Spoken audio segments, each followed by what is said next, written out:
Surviving inclement weather and protecting your business, guys. We had an incident go on this week with one of our members. We're going to talk about that. What went right, what went wrong, what could have been done, things like that. There's some feelings that I got about some ways things were done. We're going to dip into that. I'm probably going to piss somebody off, but whatever. It's a thing. Got the first one in already. Hey, let's do this thing. You guys know how I do it. Sorry, I'm 2 minutes late. We were just having a discussion. Anyhow, whatever. Deal with it. Paying too much for trucking insurance? What if you could save more by making one simple phone call and keep more profit?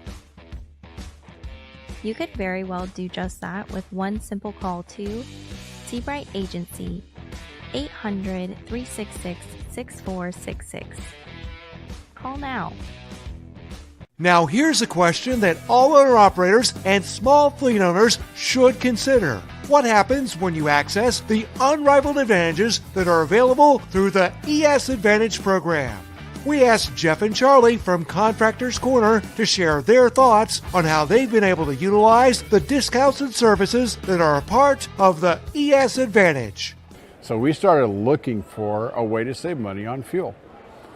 And we were turned on to the ES Advantage program for fuel first. So we got a hold of Jeff Reese, and he ran us through that program. And man, we were starting to save. And then we started talking to them. Well, we saw their website, and we said, Jeff, what's this thing about insurance and accounting and Right. You lease trucks? What? Right. And that's the thing is we only knew it as a fuel card. And when we started digging deeper, I mean, we ended up getting hooked up with an insurance provider, Seabright Agency, and they created an entire insurance program just for us and our people. And from that, we've learned that, now there's even more potential. There's a greater opportunity, and it's completely opened up our eyes and broadened our vision into what it is we're trying to do, which is help people do better. Wrapped with the ES community just makes that process so much easier. Now, if you're an owner-operator or small fleet owner and you would like to learn more about how you can drive savings to the bottom line of your business, the ES Advantage program has the discounts and services that deliver the kind of unrivaled advantages that are designed to help you improve your overall operation. Get connected with the ES Advantage today.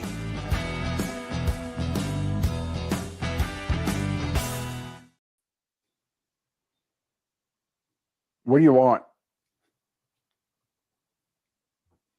Hey, man. Nobody likes mimes. Nobody. I like mimes. Look, I'm trapped in a box. That's all I got. It's a thing. Thank you, sir. So, yeah. So what's shaking, Charlie? Oh, body parts. I just got out of the shower and shoved food down my face. Dude, I was sitting here and I kept going like, what is that smell? It was you. I tracked it back to me. Shaved up real quick. Put on some fresh duds. Not gonna lie. Look, I got up today and put on stuff that I had on yesterday because it was easy and I was tired. Hey, man. Other than my pajama pants. My shirt and my hoodie were a little musty. It's a thing. That's 3 already, at least. Maybe 4. You do have a washer and dryer, right? Yeah. No, absolutely. Yeah. I just wasn't into it yet. Hey, Sean was first. Craig was second. Jim Wall was third. No, Matt Nissen was third. That was close. Jim Wall came in fourth. Good to see everybody. Let me see who is here. People are yelling at me because I was late. Jeff and I were talking about our topic tonight. And I was like, oh, crap. I was supposed to start 2 minutes ago. Now, mind you, my 2 minutes ago is 2 minutes until 6. That's when I usually hit the go live button so that our, little ads and stuff, that the countdown goes on. And then at 6, we're talking. Plus, there's a delay between when we actually say things and you see them. Don't Right. know if you know that. It can be anywhere from 10 to 20 seconds, 30 seconds at sometimes. Anyhow, That's whatever. why it takes Donna longer than you would think to yell at me when I slip up and use a dirty word. Right. But whatever. I'm here. We're here. It's Wednesday. That's a special thing. And by the way, just so y'all know right now, let's get it out at the beginning of the show. We will not have a show next Tuesday. It will also be on Wednesday. I'll be on a plane or landing or driving home during next Tuesday's show. Hopefully your plane doesn't flip over when it lands. Stop it, man. Dang. They still don't know what happened with that. Yeah. Luckily, flying out, I'm flying to Phoenix first and then Portland. Okay. On the way back, we're flying through Denver. Oh. However, the forecast in Portland next week is pretty good. You know, lows in the 40s, rain, highs in the 50s. I can deal with that. It's not snow and ice. Yeah, rain and rain. So that's cool. Dennis Lewis, what's going on, buddy? Glad to see you. Hi, Donna. Hey, Wimpy. Who else we got? Matt, Craig. I said those guys. Those guys are awesome. Hey, James. Good to see you. Lots of letters I can't pronounce. Matt, Tater Tots. That's got to be Matt, right? He just texted me that I suck, by the way. That was awesome. Lisa, good to see you. Sure, late to this, super late to calling me back. I get it. Look, man. Look, when you and I get caught up, you'll understand why I'm a little spacey lately. I'll fill you in, brother. I promise. I'm spaced because I spent 13 hours getting a freaking service done on my truck yesterday. Dude, that was crazy. He was very cranky too. Rightfully so. I'm not picking on him. It was something else. Shut up, Matt. I'm over you. We'll fight. I'll tickle your butt. That didn't sound right. I don't understand where it comes from, Jeff. It just goes, man. See, this is why I can't be trusted to talk. And yet here you are. I apologize to the pygmies. My bad. Donna, I love you. Since we're doing jokes, I heard a good one from one of my favorite comics today. Do it. Did you know, Charley, you have a bigger risk of being mugged in Florida than in New York City? You know why? Why, sir? Because you don't live in New York City. And there you have it. Should I give the spider joke? Do the spider joke. That was pretty good, right? Except for the fact that Lincoln didn't understand it. Oh. He told Christina that night on the phone. Uh-huh. I don't understand it, Mom. What do you call a spider with 10 eyes? What do you call a spider with 10 eyes, Charley? Spider. Come on, that's gold. I can hear everybody laughing. Wait. Oh. I'm so thrown off by being here on a Wednesday. It's just very odd. Matt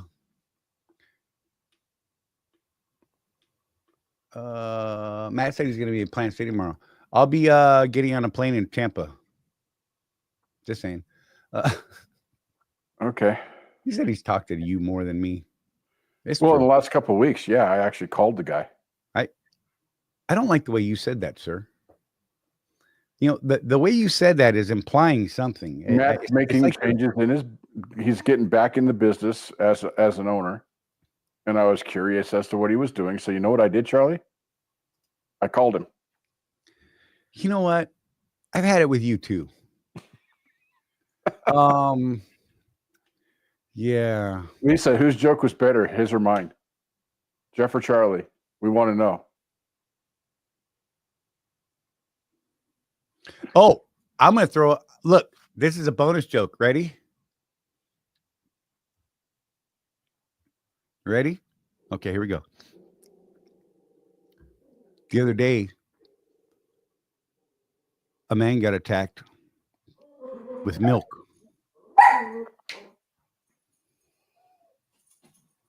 How dare he? That's pretty bad. Come on, You've been scrolling Facebook again. dude. Whatever, Lisa. You used to be my favorite. Now you're not. Hey, the last time I flew, Charlie, I saw this dude, and he passed out right on the turnstile at the baggage claim. Right? Uh-huh. It's a good thing he came around.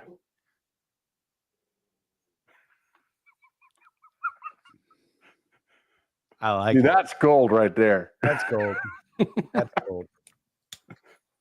All right, let's get All right. into this Winter thing. driving, bro. So I just had to drive through Wyoming Sunday into Monday. So here's the thing about winter driving, folks. I started that trip off. It was all the way from Georgia to Salt Lake City. Great load, right? When I started the trip, I was pacing just over 24 hours ahead of time. Because of weather, I ended up 4 hours late to a Costco live unload at the distribution center. Luckily, they worked me in. They knew they know the weather here. They know, so they're pretty good about it. But still, man, that weather right now is just crazy out there, Charlie. Yeah, it's not good. So let me tell you the story of what happened. One of our guys was up in the Wisconsin area. Ida, right? I know, huh? Joel jokes. Joel, you guys should meet Joel. He's an interesting dude. Love that dude. One of our guys was up in Wisconsin. He was on a load, not happy about being up in the area because he's not super comfortable up in that stuff. Just doesn't want to do it. And I get that. But he's struggling making money, trying to run the South, because we all know how that goes. Takes a load up there, and he's running on he started out clearish type roads. Not calling anybody out specifically, okay? So I'm just gonna leave names off. If he started out like in the 40s or 47, I believe is what I was told, and later on in the day, it was kind of snowy, icy covered roads, not super thick. Jeff, you can tell me what you thought on that video with because both Jeff and I have both seen the video, and we're gonna give you our opinion. I'm not gonna tell you where to go find the video. That's for other people to do. We're gonna describe what we saw and what we think. Now, we have opinions about how things were handled in the driver's position. We have opinions about how it was handled by his company that he's contracted to. Okay. There's learning that can be done here. Yes. So I don't want anyone's feelings to be hurt, or, because now we're going to play Monday morning quarterback, and we have some suggestions. So on these videos, Charlie, I get a lot of engagement on Facebook because I'll comment on those "whose fault is it" videos. Right. Because almost every time when it's a big truck dash cam, I can see a way out for the guy. Right. Now, you have to understand, though, that in the heat of the moment, when you're driving that big truck, you don't see what I saw. Right. A lot of people get very narrow tunneled vision. I even did this on this video. I rewound, rewatched part of it, rewatched part of it. I was looking for a way to prevent the accident on purpose because we're evaluating what we can learn from it, right? But in the heat of the moment, make no mistake, in the heat of the moment, you're not seeing what we're seeing after the fact. You're not processing it the same way. Right. So when you watch these videos, I encourage you to watch videos like this and do like I do. Try and figure out a way the guy could have gotten out of having that accident. Right. And put that in your toolbox. Yeah. Of possibilities, because I drive down the road and I think, okay, what if this happens? What if this happens? What if this happens? That's going on constantly, subconsciously, to the point, at this point now in my career, I'm constantly looking for outs. That's why when, recently I had a big truck try and swipe me, that dude just tried to clobber me. because he was trying to get out of the way of a Florida Highway Patrol car who was in a hurry, apparently, with no blue lights on, but whatever. I'm not bitter about that still. Anyhow, but I just kind of just like, what the hell's happened? And was reacting before I even processed what was happening. I've run through this scenario so many times in my head that luckily for me, and it could be different on the very next identical situation, but I reacted in a way that kept me from getting into a collision. I know for a fact that Charley does this. He'll audibly say, "Don't do it. Don't do it." Ah, he did it. It's a good thing I already slowed down. Right? It's funny, right? I'm like, I swear I know what they're gonna do long before they ever do it. I can see him setting it up, and I'm like, oh man. All right, so let me set this up. Drivers driving down the road, light snow cover, possibly some icy underneath that. It definitely looked wet you could see blacktop tire tracks. So whether they were icy or not, I don't know. Whether it was just wet or if it was icy. I'm guessing from what I saw in the video that it could possibly been a layer of ice in there, which is absolutely, I get it. Traveling at 66 kilometers an hour on a state road. That to me didn't seem bad, given the conditions, no vehicles around them at the time. Right. 67 kilometers an hour equates to 41 point some odd miles per hour. So 41 miles an hour. He's traveling, maintaining a pretty safe speed. Again, you can't see anybody in front of him until you can. Right. At which point, there's two vehicles stopped at a red light at an intersection. In the video, you can see the cars appear kind of through the haze. And that's the point where I think some things may have gone a little bit wrong. Again, I'm not cranking on anybody, and I hope this individual knows. He watches the show. He's one of our guys. I get it. So here's as he sees those vehicles, there's a bit of a delay from when you see the speed indicator on the video start to slow down. Mm-hmm.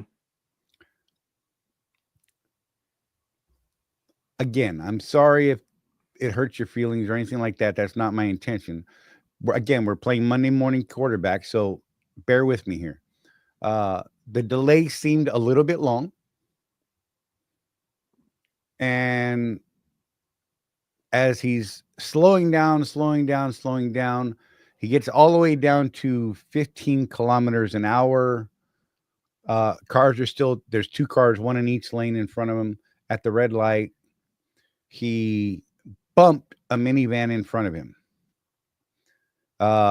equal to about 9 miles per hour. He was pretty heavy, I believe 78 or 79,000 pounds, but traveled straight in an exact straight line towards those vehicles, towards the right lane red light vehicle, minivan. It damaged his truck to where it broke or damaged the cover over the radar in the bumper on his truck. That's it. That's the only damage to his truck. On the van, it dented the rear door and apparently cracked a light. No injuries, not a big thing, except the fact in our carriers, those of us leased to Swift Transportation, they have this crazy, I get it from one standpoint, but I don't from the other, right? I'm a business owner. I'm also a driver. I'm a person. I'm a human being. I'm fallible. I don't know if you know that about me. I'm fallible. Upon all of this being done, the driver is put on safety hold and told to go to the nearest terminal, which was Gary, Indiana.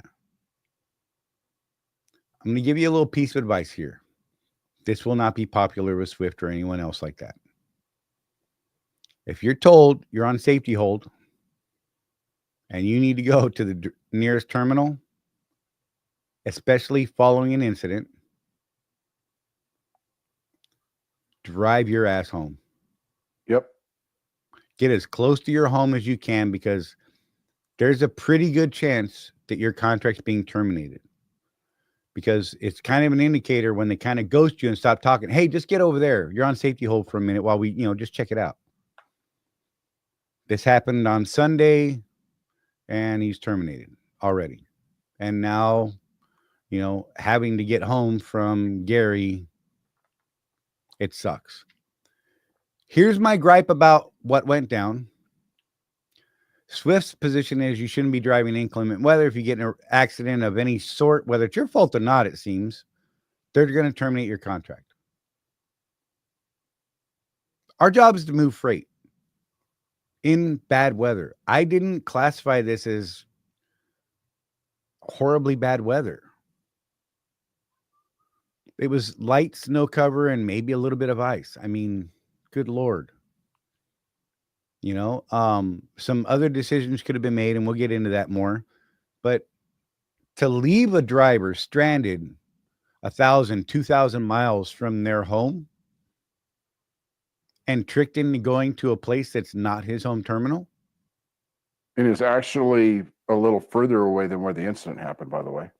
Right. Because they had him drive from Wisconsin to Gary, Indiana.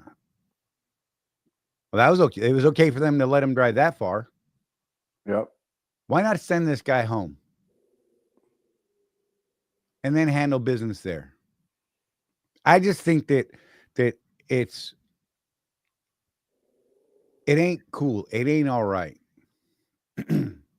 It's not awesome.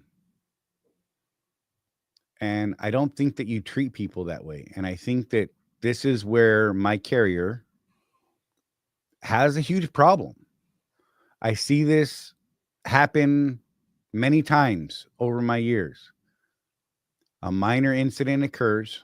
They decide that the driver was at fault, and that's fine. I'm not knocking their decision to terminate. That's their right. That's their prerogative, what have you. I'm knocking and adamantly knocking how you treat people the way they're being treated. Ida, this would have been considered one of the fatal five. Yeah, it was a rear end. He tapped him in the rear door. And I have an issue with that entire philosophy at Swift. I always have. There's 5 accidents at Swift, and I can't remember anymore what they are. I know that rollover and rear end accidents are 2 of them. Pretty much auto term if you have one of those accidents, regardless of fault or anything. So no accident history. There was a minor like a trailer rub at one point in a yard some months and months ago. Not a big deal. Not even a reported type thing, you know what I mean? No claims were made. Other than that, that's it. The road conditions, Ida, I can tell you, was a very light snow cover, light enough that the individual tire tracks were visible down to blacktop. Very light from what I could see in the video. I'm not going to play the video. It's not my video to play. We'll see maybe later. It's a possibility, but I'm giving you the best description I can.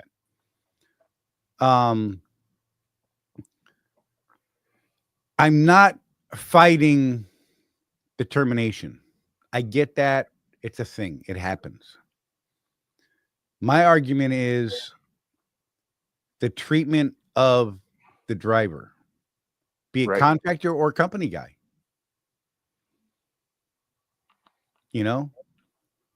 And the whole reason he went up there was because, the freight in the South was garbage and his settlements were garbage because he couldn't get any miles going. So he's already kind of sitting in a bad spot financially. Right. And then you strand him, 1,500 miles, 2,000 miles, whatever it is, from home. Well, that sucks. I have a problem with that, and stuff like that needs to change. We have a policy for those of us on Seabright that's called accident reimbursement. There's a problem. There is a slight problem with this. He was involved in an accident, and he was stranded. The way that this policy is activated, however, is if your truck is disabled. Right. Because the truck was drivable, that policy can't kick into effect. I mean, so I can't get mad at that. It's there for a very specific reason and scenario, which is a very bad scenario. Don't get me wrong. But Right. because, exactly, Gabe, that's why we even got that policy built. We should call it the Gabe policy. That'd be awesome. I think we should. Right. But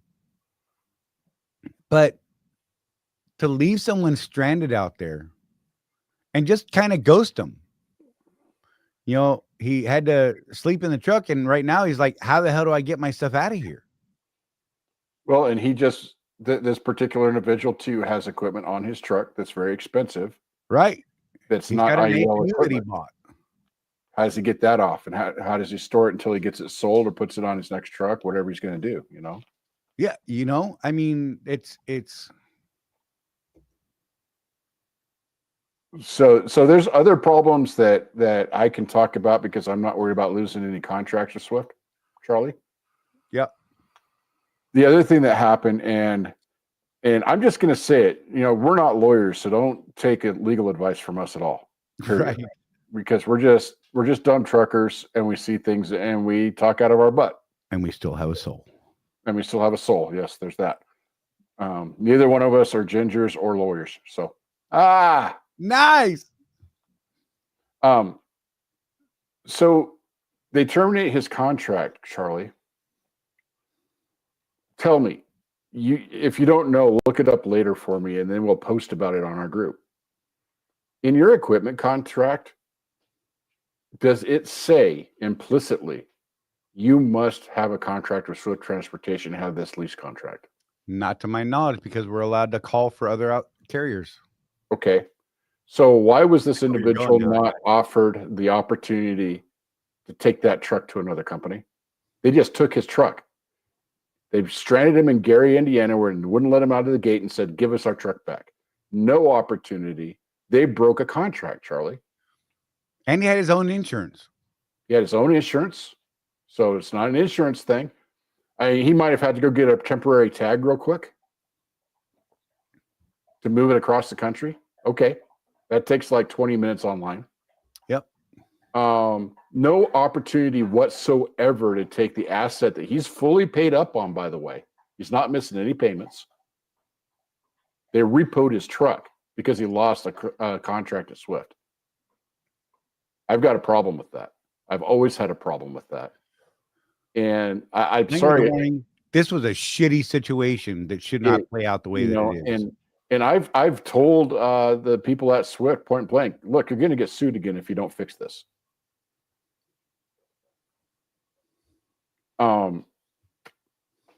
Make no mistake, lawyers are just waiting for stuff like this. Those soulless, money-grubbing bastards that we all hate.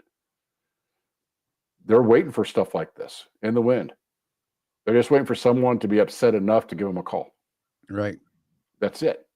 And, Swift could protect itself by just saying, so how are you going to pay for the truck now? You lost your contract at Swift. You have another carrier you're going to. You can get your own authority. What are you doing? We need an arrangement to make the truck payments. And then the answer, Charlie, 9 times out of 10 is going to be, I don't know. I can't pay for the truck. And then they say, okay, give us the keys. Right.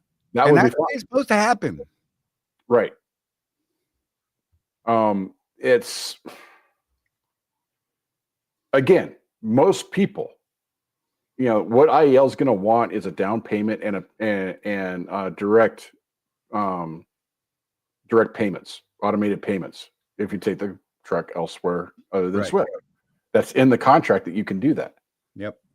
Most people don't have that down payment. That's the barrier to doing that. Yeah, it can be, something like $9,000 to $15,000 up front. Right. And then you've got to make sure that your bank account always has your $650 a week in there to make the payments automatically. So there is a barrier to do that. But they're not even offering it, Charlie. They're not even going by the contract itself. You know, we've seen in the past where guys actually get their IEL termination of lease before they get their contract terminated. It has happened. You know, that's where I start getting kind of hot under the collar, man. There's a way to do things. And one of the questions was, is there a history? No, this guy is not a habitual hitter of things. Right. Okay, he's a good driver. He's a good driver. So one incident like this is going to end a career. Come on, Swift. You can do better. Right. Now, I could see that if he killed a van full of nuns or something, that being a one and done, but he didn't. I have some updated information. Okay. They did not offer him to port the truck.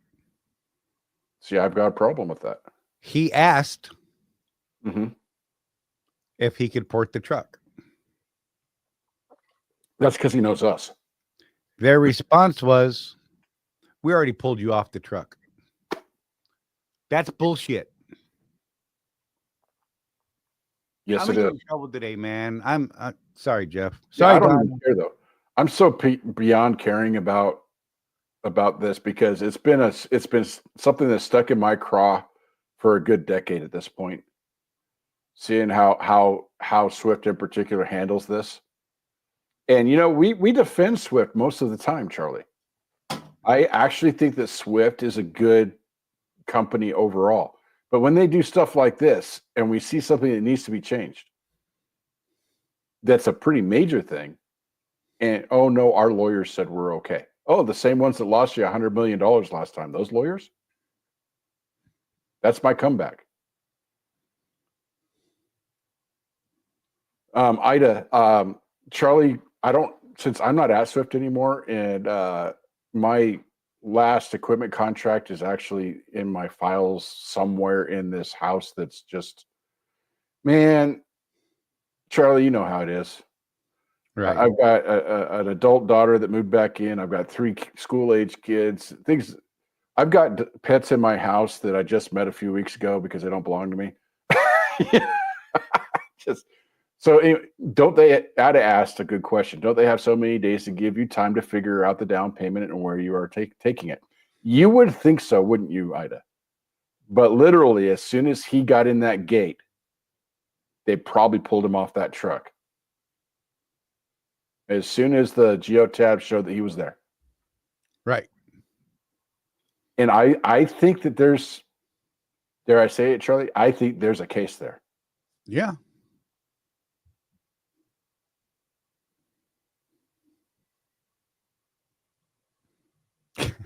Okay, Jim. I'm sitting there texting with him. Sorry. He's probably tired of ding, ding. Right. We may do that, Jim. I gotta think part of this out first. Just because But yeah, I mean, legalities, so, brother. Jim, just so you know, I mean, I cannot, again, Monday morning quarterbacking, however that's said, I'm not a sports fan. Right. Charlie knows. I can see a way out of that accident, so I can't really defend the accident itself. Right. I'm pissed off at how you were treated, bro. Right. And especially if you offered to port the truck out and they said, nope, too late. Too late. It happened 2 days ago. right. I'm just now finding that I lost my contract and I have no time to react. Right. And again, I don't know what your financial situation is, Jim, but you know, most people, when they ask and they hear what the down payment there is, they're like, oh, never mind. Because it's a chunk of change. It really is. Yes, Ida. I am absolutely aware of this. And that's part of the problem.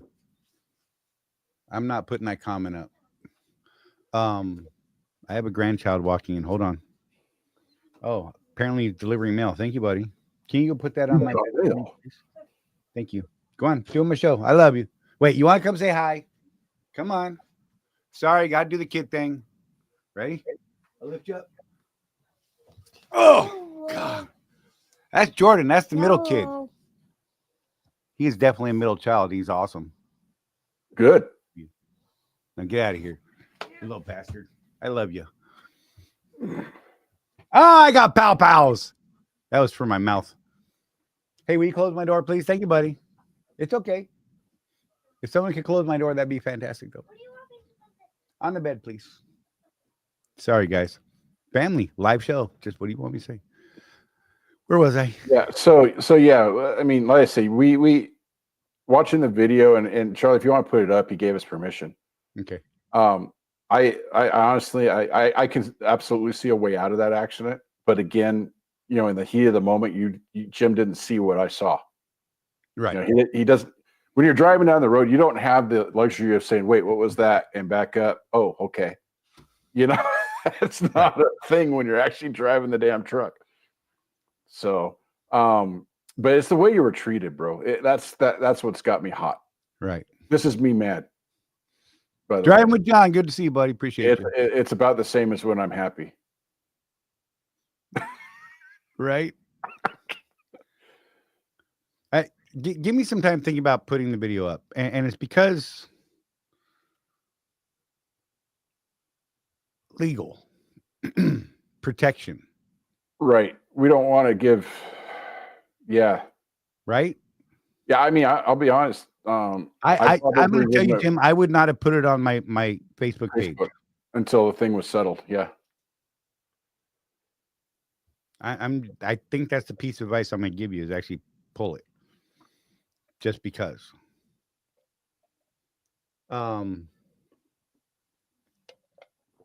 Right. I got another piece of advice. Don't play it. So yeah, I agree. All the smart people texting me, I love you guys. And this is why I paused and stopped my impulsive behavior. Something I'm working on. Huh? There's progress, Jeff. Can you believe it? So we're never going to know what Ken's opinion is on this situation because Ken is one of those guys that actually has to go to court and do stuff. Right. So he won't talk about stuff like this. Not sometimes behind closed doors, kind of, sort of, but it's not. We don't like putting him in that position because it's uncomfortable, and he might have to say something under oath someday. Right. So but that's why I tried to describe the video as best I could. The individual, after he got smacked, he actually moved forward. He was actually sitting back behind the stop bar quite a ways, like a car length. And at the end of the video, he was just past, like straddling or across the stop bar. I know that sounds crazy, but not fully in the intersection. So he wasn't, he basically got bumped a car length and a half at 9 miles an hour on the snowy, icy road.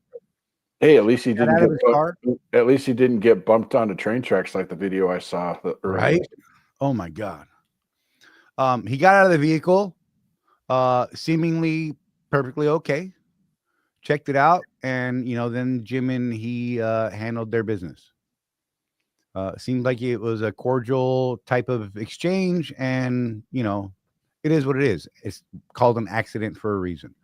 Now, so what Jeff and I saw, and we kind of agree on, was from the time that we could see the cars appear in the video through the camera's eye, I felt like you might be able to see a little bit better with your own eyes. So a little further back.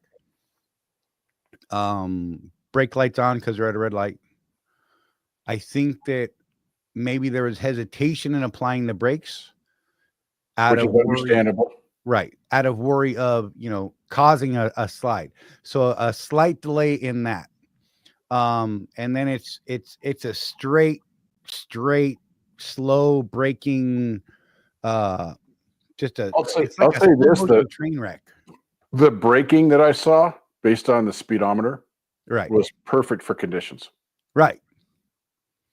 The other critique we both had was there did appear, for what we could see in the video, the shoulder was open.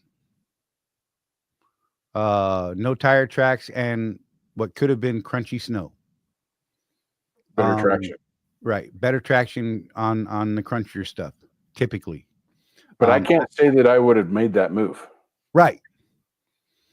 I can tell you that in the past, I've done something similar to that, and actually ended up parked, stopped next to the car that I was worried about tapping. Mm-hmm. And I mean, our bumpers were at the same spot, but I had pulled to the right and squeezed by on the right because it was a quick, hard. Also, this was on dry pavement, and it was a crazy braking scenario. Guy in front of me was not bright.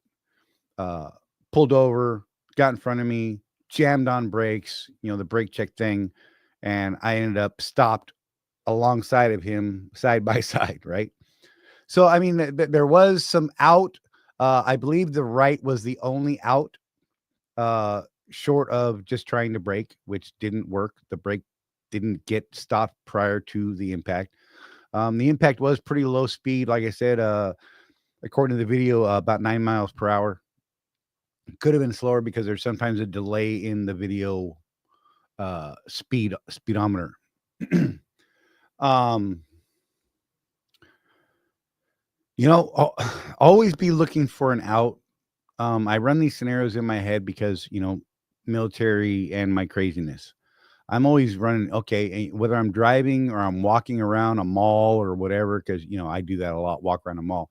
But, just out walking around through the truck stop, I look at people and I'm like, all right, what if that guy comes at me with his right hand in his pocket and suddenly appears with a sharp object? This is my life. So just understand that I am a little off at times, right? I know this isn't everybody's thing, but as a commercial driver, as a professional driver, guys and gals,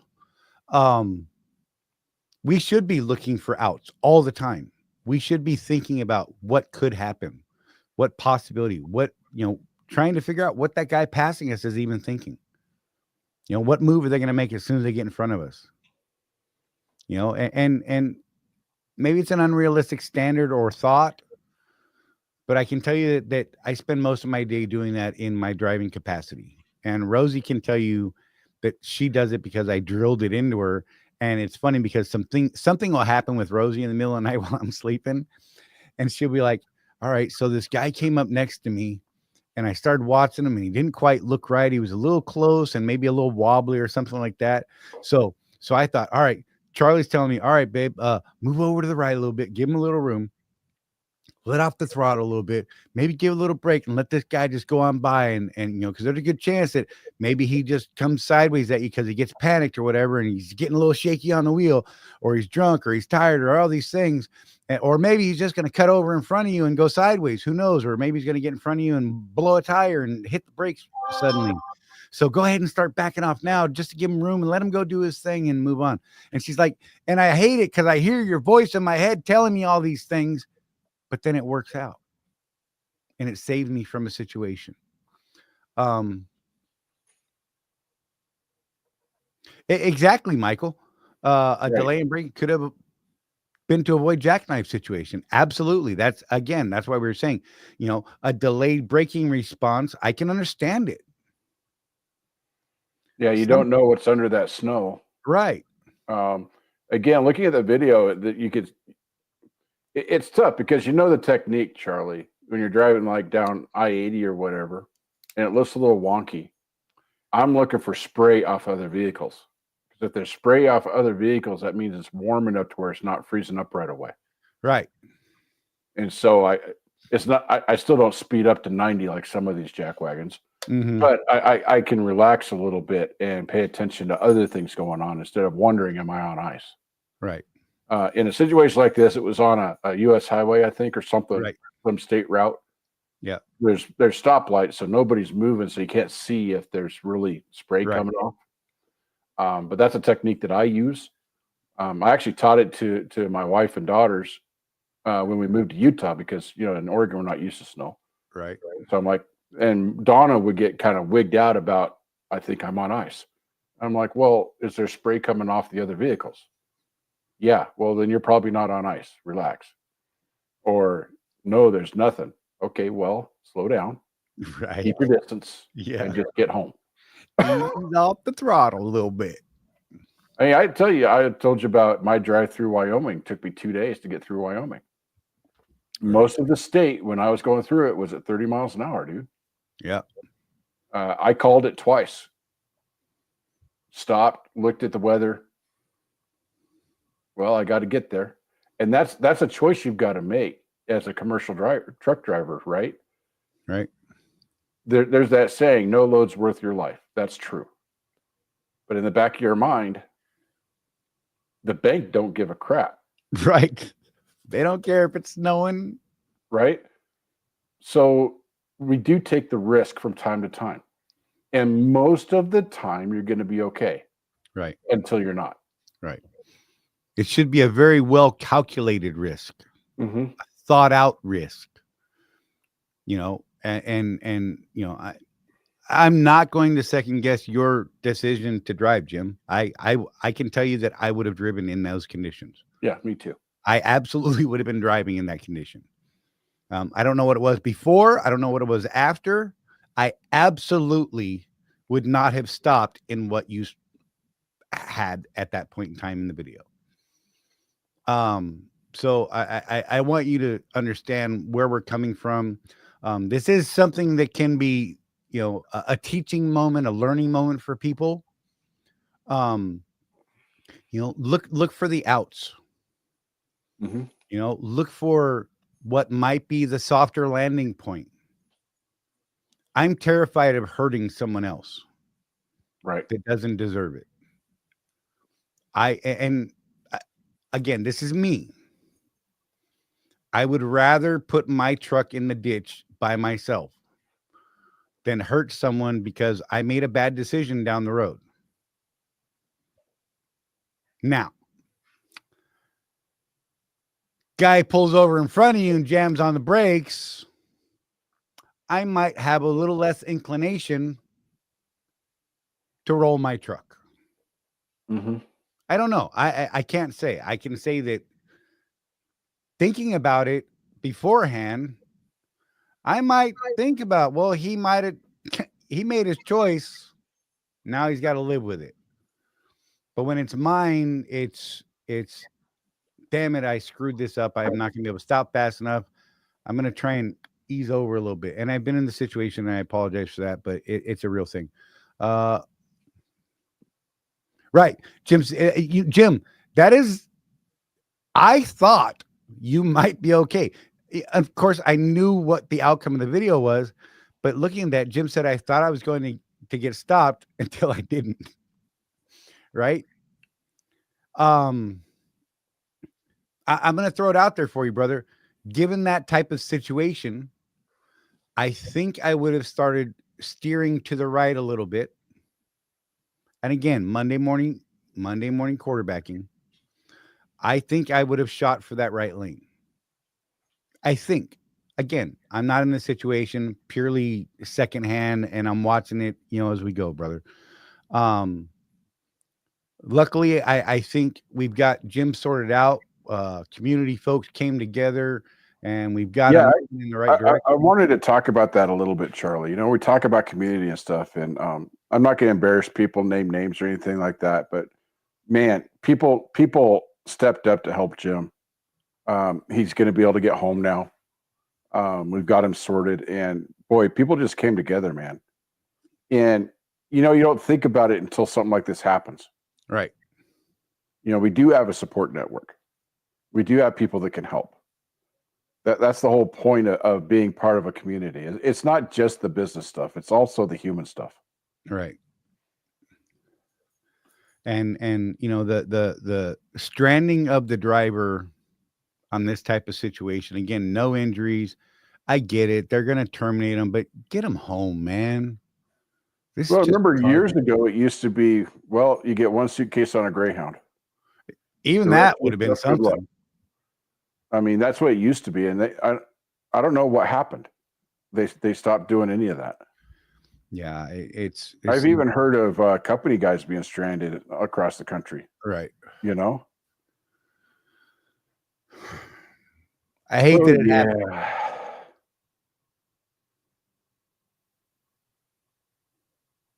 Yeah, Matt Nissa said he drives that area himself, and he would have absolutely been driving.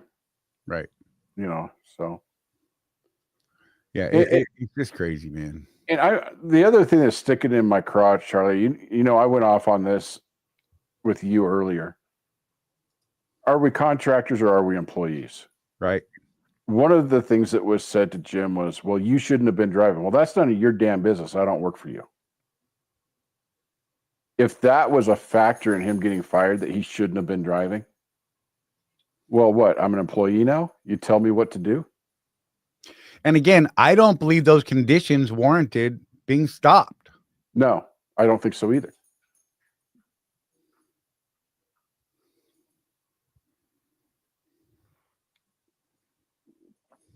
I'm gonna throw it up. Okay. Jim said, I just wanted somebody to talk to and took Charlie's offer from a couple weeks ago.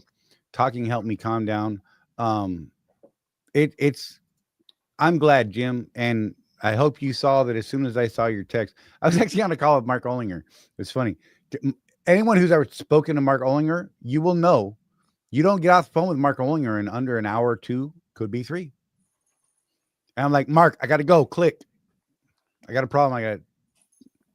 As soon as I saw Jim's text. So Mark Olinger, he will call me and say, I just got something real quick, Jeff. Right? It's got one question real quick. Oh my God. 2 hours later. Hey man, I met my customer. I got to go. Right. And we ain't complaining. We love the guy. He's really great to talk to. I swear to God.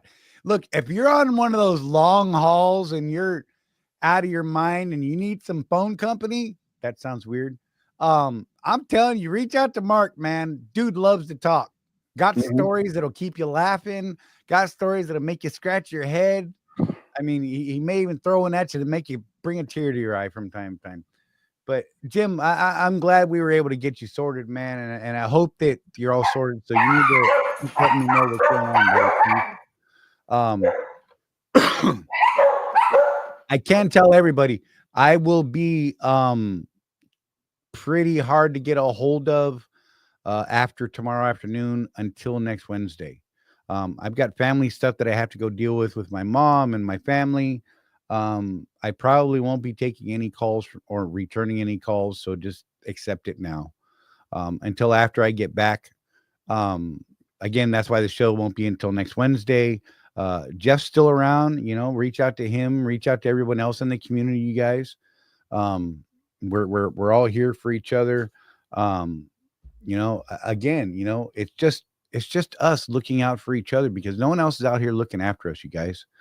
And I truly believe that. And, we had the ability to get some people to step up and help out.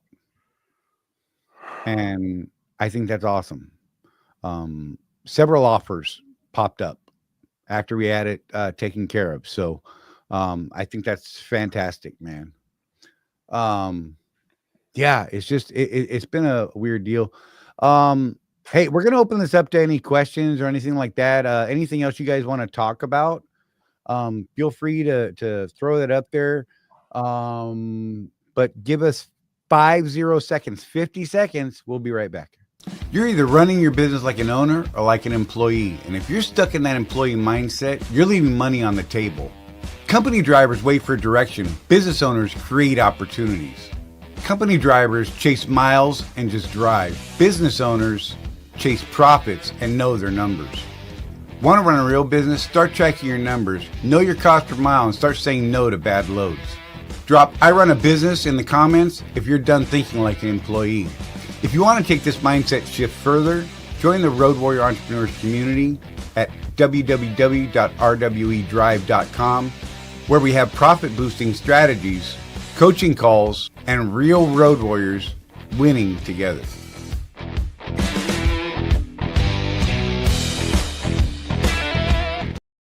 Thanks for putting up that, you guys. We gotta try to pay some bills and stuff like that, right? So get in there. If you haven't joined and you thought about it, the community alone is worth it to me. Um, there, I could actually tell you a funny story here. And Jeff, back me up. I actually pay for a monthly membership in the group. I actually pay for my monthly membership. This is going to sound weird, but we were testing it when we were first building it all. And I'm like, all right, I signed up to see if everything worked and processed fine. And it worked. And I just haven't ever canceled it. So that's just the way it is. So I keep paying for it. I'm just saying, I believe it's worth it. And I'm one of the people there. So whatever. And so anybody that ever gives me a hard time, I'm paying into the program. Yes. Because me and Jeff laugh about it every month. Sometimes I don't laugh. Whatever. Dang it. Right? I'm like, dang, man. It's going to show up. You're going to download that app that tells you all your subscriptions, and it's going to show up on there. You're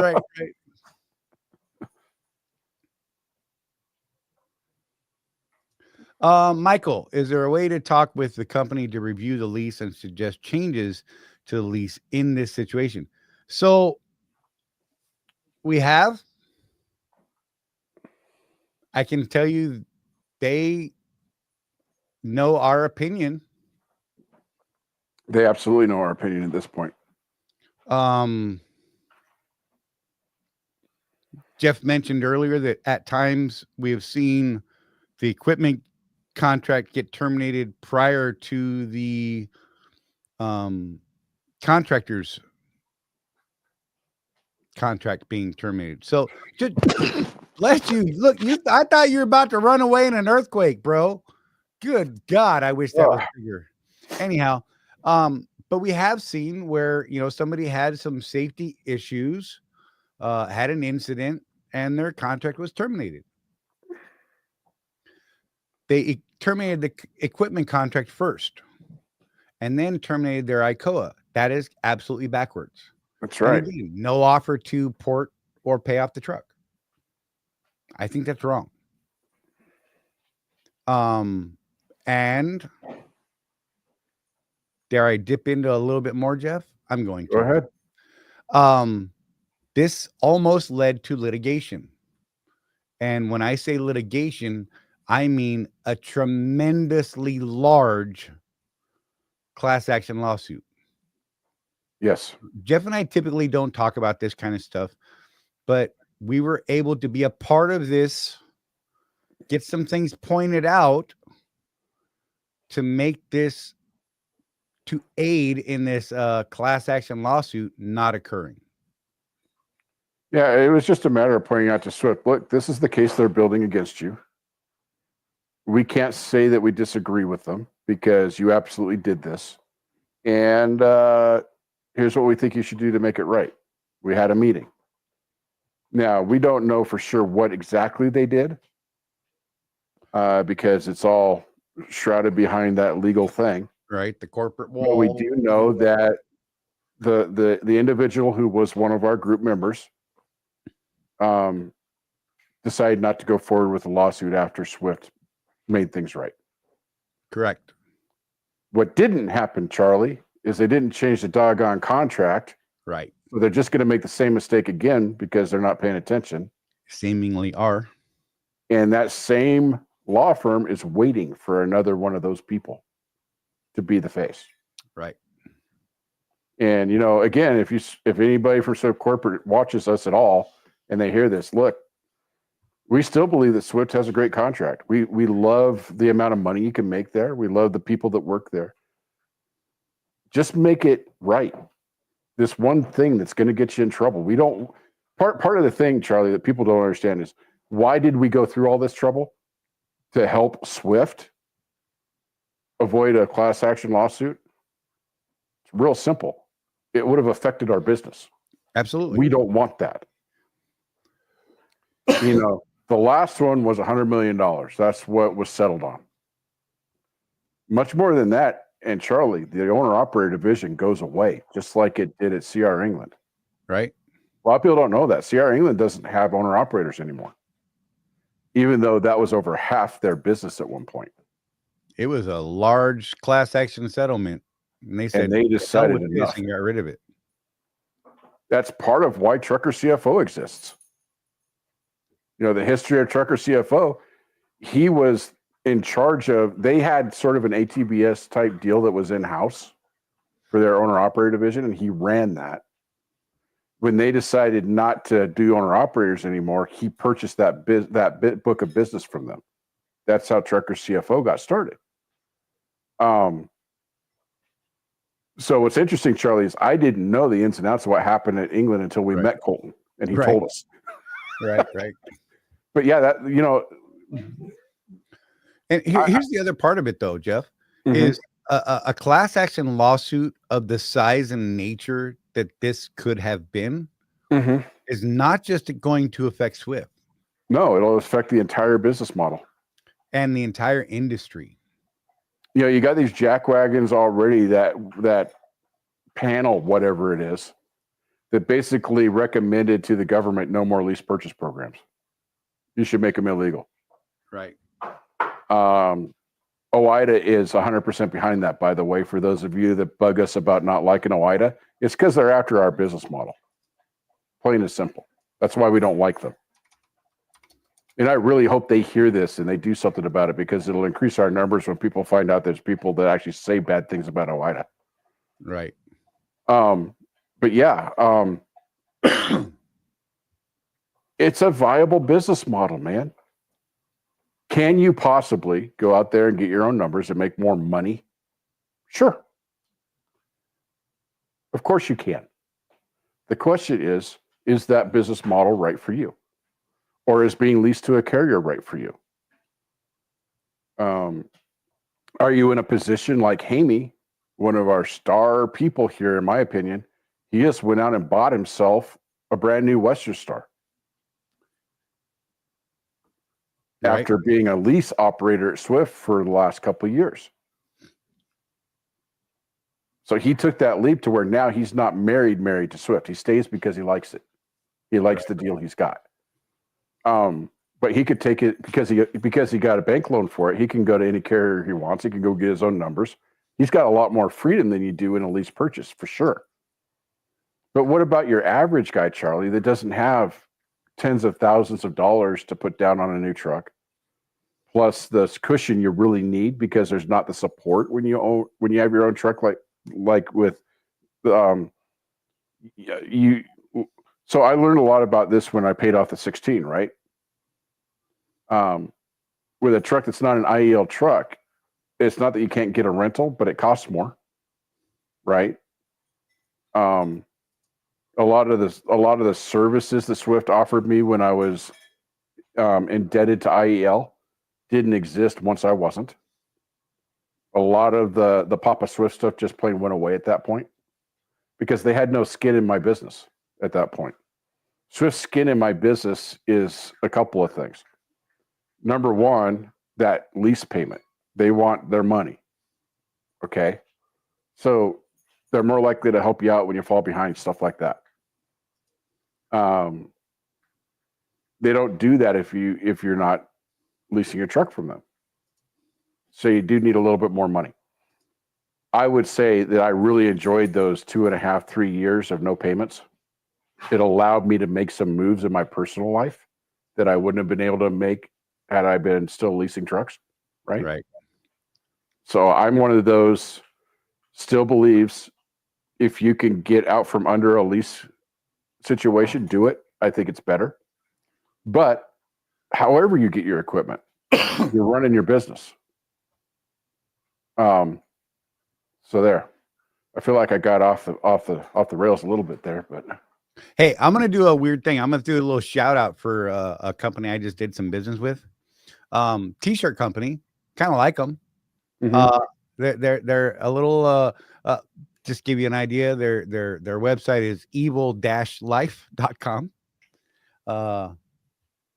I might share the T-shirt I'm wearing here in a little bit, and I'm gonna get in trouble for it because it's inappropriate for all audiences, and I'll get yelled at for it, and that's fine. I'm willing to take it. But I like these people's shirts. They're a good quality shirt.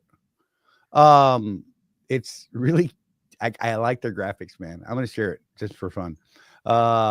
So evil-life.com, right? Choose your design. I'm scrolling on the wrong screen.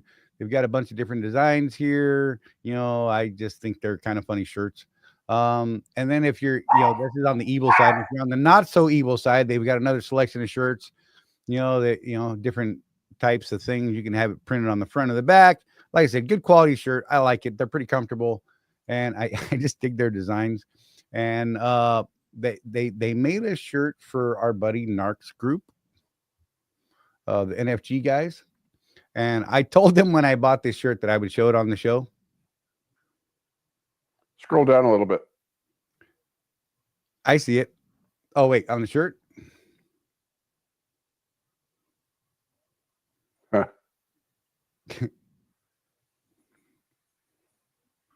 Make brains great again. Just saying. That's the one that I fixated on. Interesting. You're scrolling so fast. I'm like, is that a Trump shirt? Right. I like it, Donna. Charlie, See, that one works. That one works whether you like Trump or not. If right. you like Trump, it's funny. If you don't like Trump, you're making fun of Trump. Right. So it works on both sides. That's golden marketing, if you ask me, because you can sell it to either side on that one.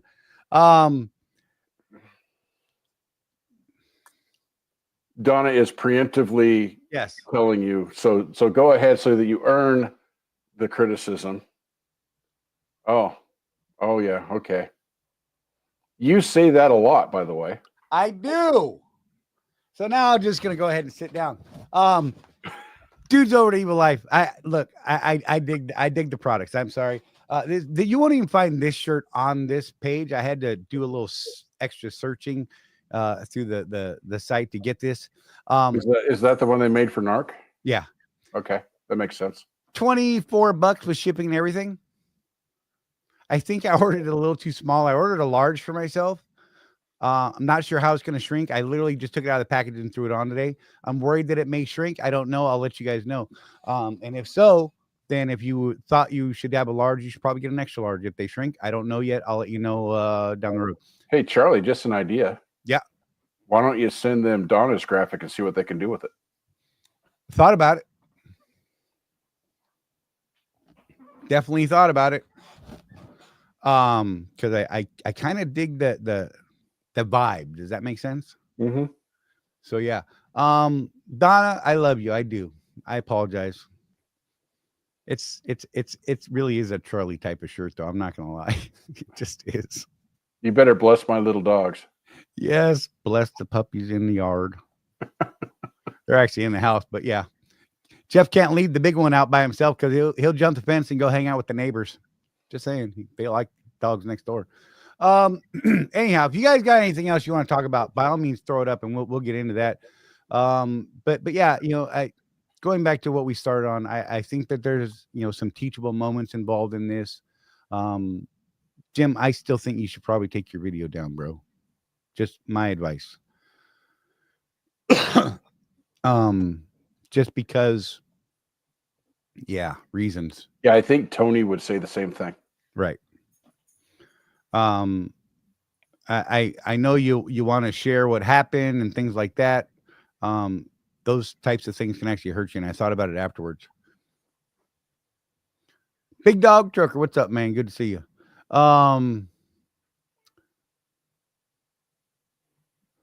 No, it's not a company video. Sorry, text message came through. It's a personal one. It's owned by him, but my concern is the legal ramifications of the video being available. Yeah, if that makes sense. Person I'm talking to knows who I'm talking to because they're answering me in text message, and I don't want to call people out. So, yeah, it's funny because I actually look at my phone. I actually sit my phone just below the screen because sometimes there's things that pop in and people are like, "Hey, man, check this thing out." And I'm like, "Oh, cool." And let me pull it up on the screen.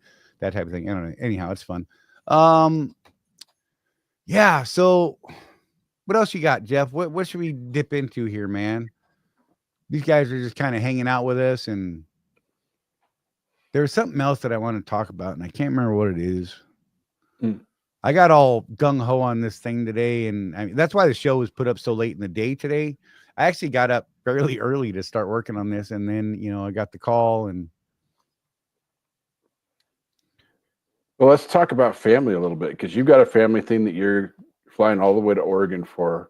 We just found out that a few of our very good friends at Road Warriors have some pretty nasty diagnoses in their families. right. Um, There's a lot of bad things happening right now, man, and it's a little you know, overwhelming.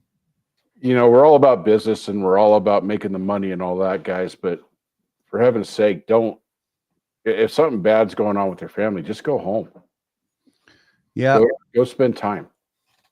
So I'm going to share a little bit of what actually led to me going to Oregon, and I'm probably going to overshare, but I think I can keep it okay.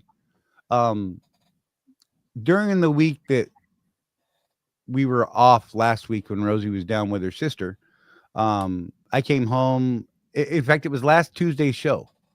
Following last Tuesday's show, I had a conversation with my mom on the phone. My grandmother had severe Alzheimer's. She passed at roughly 76-ish, something like that, years old. My mother will be turning 80 on Friday. Over the last year, we've been noticing some, signs with my mother. And, she's in Oregon, on the coast of Astoria.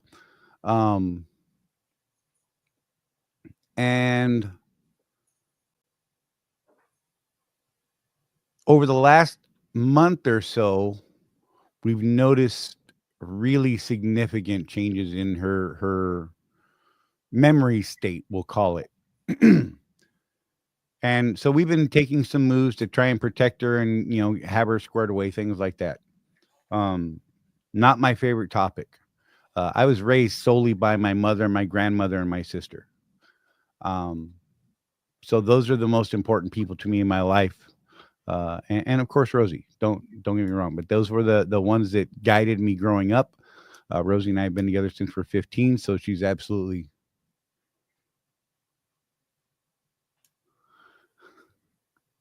Bone Truckers already has it. Anyhow. And so my mom called me and I talked to her last Monday or Sunday. I can't remember what it was. And told me that she is now very aware herself of her memory loss and the rate at which she's degrading there. I am reading comments. Just mute me for a minute, Wimpy. I know this is tough, brother, but I got to do it. I'm sorry. She called me and told me that she understands what's going on, and it's crushing her heart, her spirit. And then she dropped the line on me and said, "In case I forget who you are, just know that I love you." That was the one that broke me, right? And I did what I normally do, and I just pushed it down deep inside, and I put it in my gut, and I carried it. Tuesday after the show, when I tried to go to bed, I actually tried to go to bed shortly after the show. I started having a panic and anxiety attack. And it completely screwed me up. And I've been putting off, I had this irrational fear, and I'll share this because I know it's an irrational fear, but it's something that the next time I see my mom will be the last time I see my mom. And I put it off for the last year. And that night I'm like, I can't do this. I can't let that happen. I can't miss that. So I got up out of bed and I booked 2 plane tickets that I absolutely can't afford. True story, real talk. And that's why I'm flying out to Oregon tomorrow. I'm going to be there for her 80th birthday on Friday. And then my sister and I and our family will have some things to talk out with my mom and the family and try and get things settled. So yeah, it's what's going on. But I have a really good support network. In my friends here in the community. My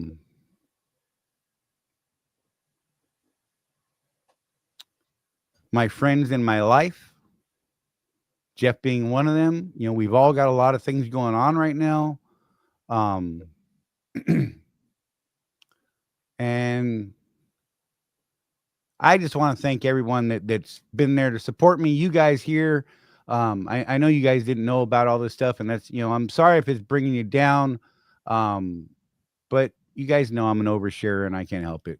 I think things and I have to say things, and I'm learning that I need to talk about more things and be a little more open. Tough for me to do because of the generation I'm a part of, the way that I came up in the military and things like that. You just shove it all down and suck it up and drive on. Jeff can back me up on that one because that's how we were raised in the military. Anyhow, that's why today's show is on Wednesday. I needed to work an extra day this week. Normally I wouldn't change a show date, and I need to work an extra day so I can cover next week's money issues, right? And pay for this plane ticket and all that kind of stuff. And next show won't be till Wednesday because, again, I'll be flying back on Tuesday. I appreciate you guys. Seriously. Exactly, Craig. We're a family. And Jeff and I and quite a few people truly believe that statement. Yep. And, with Jim Wall today, we saw that. I can't live in Oregon, Wimpy. I spent 14 years there, and I understand what you're saying. I spent 14 years there just to be there and be a part of that. And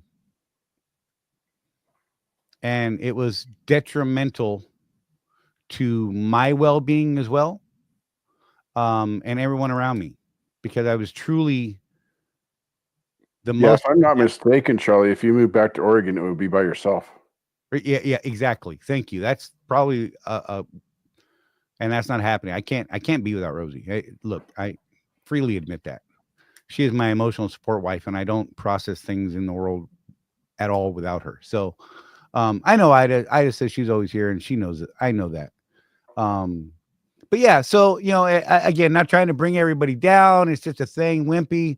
I know you've got some stuff that's been going on, and yeah. Didn't mean to hash stuff up for you, bro. Yeah, Charlie and I have been talking about this a lot because I was fortunate enough. I just happened to be in Houston a few weeks ago. Called my folks to say, "Hey, I'm in town. Let's visit." Oh, mom's in the hospital. What? So I ended up spending just over a week with them, and when your parents are getting up there in the years, it gets pretty tough. It really does. And that's one of the things that I actually love about driving truck. I'm always a couple days away from my parents if something was to go down. I just get a load down there, and it's pretty nice. We make good money, but we're not, Elon Musk rich or anything. So when you don't live close to family, to get a flight like Charlie's doing, that costs a lot of money. For 20 years, I've been able to visit my folks, my sisters, a couple times a year just because of the job I have. It's kind of nice. By the way, thought I should throw it up there. Oh yeah. You want me to lighten the mood a little bit? Yeah, man. Say hi, Pete. Pete! Hey, buddy. God, I just broke everybody's eardrums. Don't hide, man. You look good, kid. He's always acting like he wants to be on the show, and then I put the camera on him and he hides. Right? Whereas mine want to ham it up. They're the exact opposite. They're like, put me on camera. Put me on camera. And I've got the teenager. Oh, hi. Hey, hi, Violet. Oh, my gosh. They almost had matching sweaters. My bad. Yes. So yeah, again, sorry to bring you all down. Just thought I'd share some of the real talk, the real life. We've got quite a few people who are actually going through a pretty tough time right now. Got a lot of heavy things on their mind. So again, it's not a defense. It's just I'm letting you know. Part of the reason I'm not so quick on the phone calls right now is, I got a ton that I'm trying to Sort out. Yeah. fix. I'm a fixer. So yeah, that's the only way I know how to say it. But yeah, so I appreciate you guys, and just know that I'm not intentionally ignoring people. It's just limited capacity in the brain. There you go. From what I understand so far, Trucker Tim asked, anyone know what caused the Green River Tunnel wreck? Was it weather? I believe it was ice in the tunnel and that sort of thing. I'm not sure what stopped traffic on the far side, if it was ice or something like that, but I know the stack up in there, from all the videos I've seen at this point, appears to be ice. That that and speed. Dude, there was one video where it was a truck driver. He was running he had jumped out of his truck and was running out of the tunnel with all that smoke coming out. Yeah, that's Screaming, gnarly. I almost died. I almost died. Yeah. That was gnarly, man. And that tunnel is going to be closed for a very long time. I just saw some photos from the inside of the tunnel. I don't know if you've seen those, Jeff, but there's a ton of rebar. Oh, really? That's exposed, and oh my God, that dude, it's going to take them forever to fix that. Well, thing. it was one of the big trucks that caught fire, so that's a lot of heat up in there. Yeah, people could hear the tires exploding. I can tell you, so I just went through there Sunday evening.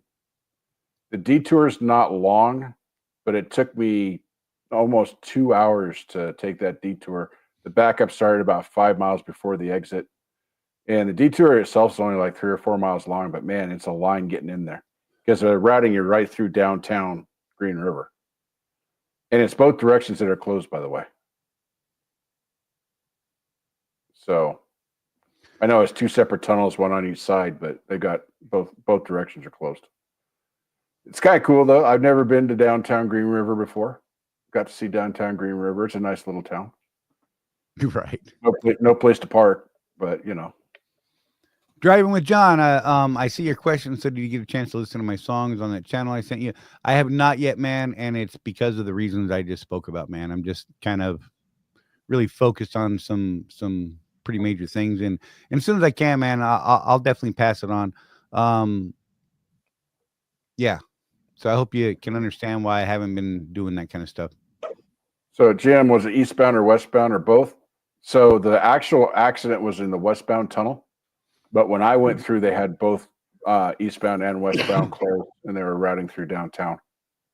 It's I don't know what it is eastbound, but westbound, you get off on exit 91, and you go down through town, and you pick back up on the other side of that little mountain. It took me about 2 hours to get through the backup, Trucker Tim. And it was coming. It had just gotten dark. And I don't know. It was a long line just to get to the exit. And then I ended up. I actually called Charley because I was all excited. There's there's that Love's that's at like exit 88, just past all this, and we're all pulling in there because we're all running out of time on our clocks. And I'm like, gosh, dang it, I'm not going to find a place to park. I'm coming in. And a dude's leaving right next to the entrance and exit of the Loves, right there. And you know what? I blindsided that thing. I didn't even go around the block to try and hit it side, Charley. I was like, there's a spot. I'm taking that thing. And when I was walking in after I talked to you, yeah, that was the last spot, was the spot that someone had just driven out of as I was coming in. So lucky me, right? Right. Some things do work out. I mean, I don't have any way to confirm this or anything, but Lisa said that it was a EV car battery caught fire from getting hit in there.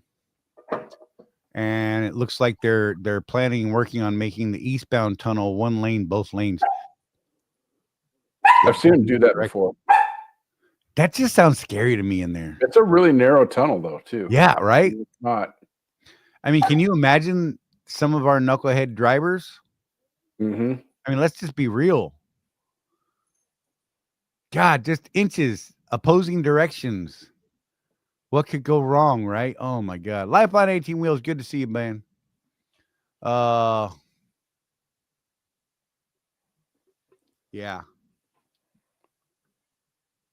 Yeah, we know the truth about that one, Charlie, but I don't know that we want to address it. I just I know. Whew, man. Just don't even I don't have the capacity for politics today, folks. I'm, Hey, Wimpy, if you get narc on to ask that question, I'll answer it. How's that? Oh, Jesus, that's a dangerous thing to say. It could very well happen. I know. Well, he just has a way of getting me to react, that guy. Right? It's because you're his favorite. Hey, thanks, John. I appreciate that, buddy. Yeah, dude. So Life on 18 Wheels went through the snowstorm in West Virginia. Dude, it is all over the country. There is no place north of, I'd say, the 40 at this point that doesn't have weather going on. It's just gnarly, dude.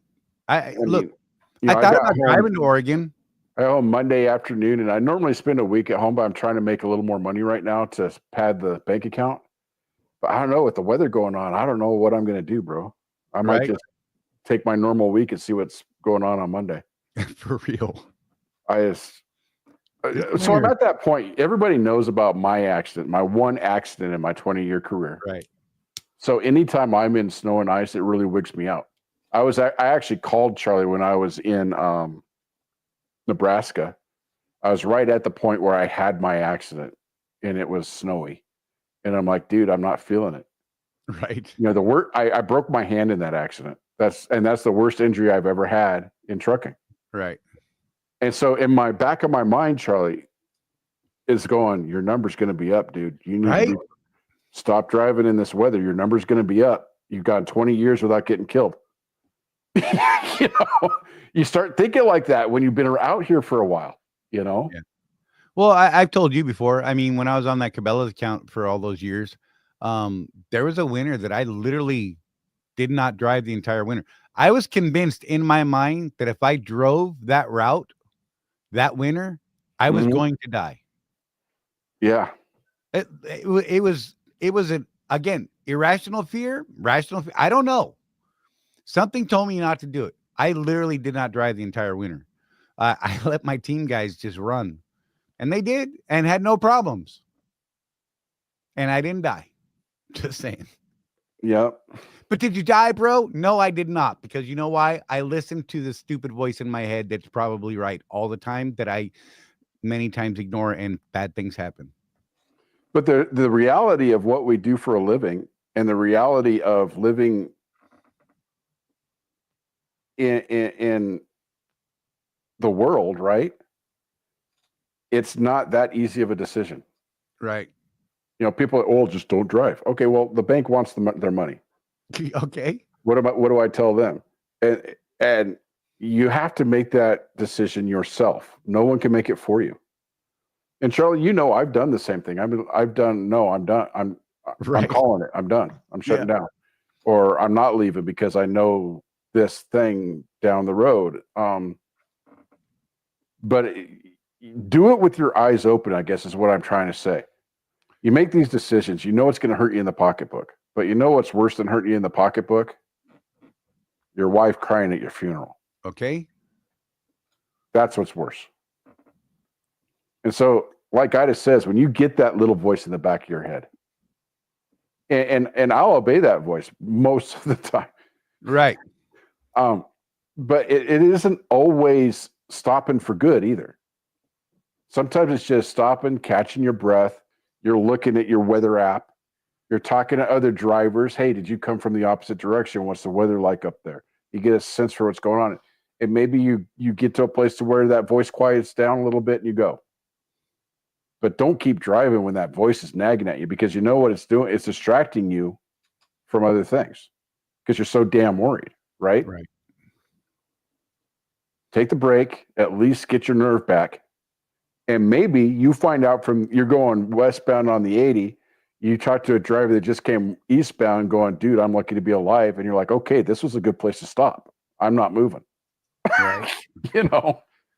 Yeah, Ida, look, she said after watching a huge pileup happen behind her on I-80, Oh she my. couldn't do it anymore. I never want to see anything like that again. Yeah, I'm getting close to. That's one of the reasons I'm not digging trucking. I had an incident that I was witness to, and it shook me. Yep. Just last September, and I mean, it shook me to the core.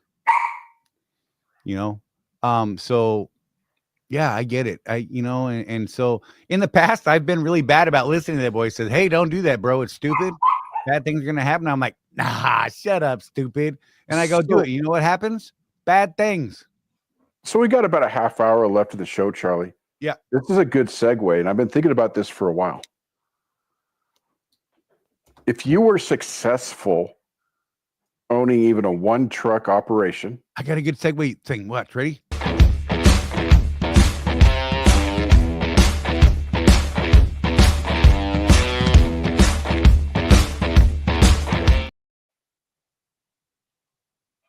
dude, that was okay. You're welcome. Get back up on the screen, Charlie, so I could talk to somebody. My bad. I'm here. There you are. So, take Charlie and I. We've been moderately successful for about 20 years running trucks, right? The skills that you learn, folks, being a successful owner-operator, lease operator, where the heck you want. I don't even want to have that argument right now, Charlie, because I had it earlier today already. Right. These business skills that have allowed you to survive things like post-COVID, if you've been around as long as Charlie and I, the Obama years, those are skills that tell me you could segue into another business. Right.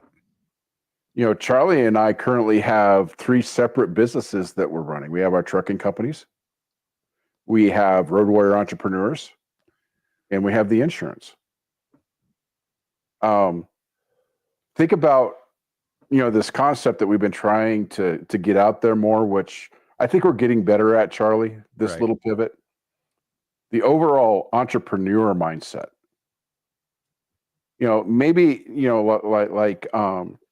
like Jim, right? He just lost his contract. I know that he has the entrepreneurial mindset, though. So there's going to be a couple days, maybe a couple of weeks where, God, what am I supposed to do now? Right. Jim, you've got a set of skills. You're good at business. So let's work on, let's keep you in business. Let's find a way, whether it's leasing another truck from another company, or maybe you make a deal here or deal there. You've learned skills through this experience. So let's say that the PRO Act passed tomorrow. Right. Puts us all out of business. If you have the entrepreneurial mindset, though, what will be going through your mind at that point is not, oh my gosh, what am I going to do now? My trucking business is illegal now. No, what you're going to do is you're going to pivot. You're going to start thinking, how do I stay in business? I love being a business owner. Maybe you go out and get your own authority because the government's still going to be very pro-business, just not pro our business. So maybe you figure out a way to go get your own authority. Maybe you always wanted to own a little t-shirt company. Right. You like making t-shirts. There's only a million ways to make money making t-shirts, right? It's not my bag. I don't do graphic arts. But if you do, there's a business there. Heck, man. And I'm going to piss off probably more than half the people now, Charlie. You ready for this? Have it. Do it. What about Amway? Oh my God. I'm done with you. Just kidding. Now, I've never done an MLM. I know people that have been successful at it. But business is business. And those of you guys that are part of our subscription community, the $47 a month community on school, that's what we're going over. Is the stuff that we're talking about can be used for trucking, but it's not trucking exclusive. You can use it in any business. Trucker Tim, the PRO Act of 2000, was it 2022? I'm old. Give me a break. Oh, you just snorted. That takes all the pressure off me. Charlie snorted. Welcome, sir. I got your back, bro. So the PRO Act, just very basic, is a law that's been proposed in Congress a couple times, and it got a little bit of traction when President Biden first got into office, and he had enough Democrats to try and get it passed. But it would basically make AB 5 national. That's what it would do. Now, meaning that no company, no individual can contract to a like-kind business doing the same like-kind service. So us leasing trucking to a trucking mega carrier, Uber, those guys, those are all contractors.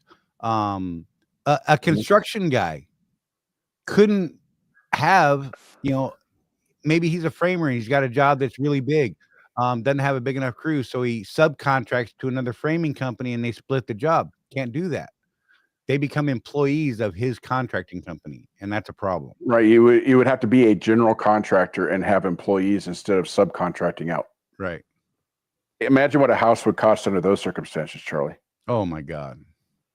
I'll get to you, Wimpy, because I have an answer for you. Yeah, Trucker Tim, it is kind of crazy. So far, it has not gotten the votes to get past committee. Thankfully. Much to OIDA's distress. I'm just but putting Illinois that out there. Has something in there. Right. California, New York. So here's where Charlie, because I'm a constitutionalist, right? Right. I disagree with AB 5 in California. I disagree with the AB 5 type law in Illinois. But this is a states' rights issue to me. Right. A state can do that. I don't have to like it, and I don't have to live there. That's one of the things I think is great about this country. Oregon got to the point to where some of the legislation in Oregon would just put all businesses out of business. Right. So the one that got me was they are serious about this, Charlie. People that don't believe me, look it up. The dominant party in Oregon, I'll put it that way so I don't uber offend people. The dominant party in Oregon would like to tax businesses on their gross receipts instead of net profits.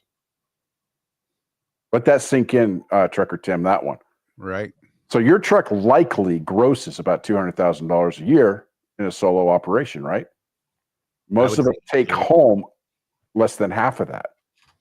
But according to Oregon, you should be paying taxes on that gross. Right. That would wipe out all your profits, bro. Good God. I mean, these people in the governments that they've never owned a business. That's what the problem is. They don't understand economics. They don't understand how business works. It's crazy. So that's what the PRO Act is. If it rears its ugly head again, we'll do more detail on it. But it would basically make AB 5 national. I've got a problem with that because it kills an entire business model, and not just for truckers. This whole thing started, Charlie, with Uber. That's how it started. Yep. The gig community was that Uber, it's all contractors, and somebody got a hair up their bum and decided that they weren't getting paid enough. And so they went the lawsuit route, and then AB 5 came about. But it didn't stop with Uber, brother. It affected all contracting in the state of California.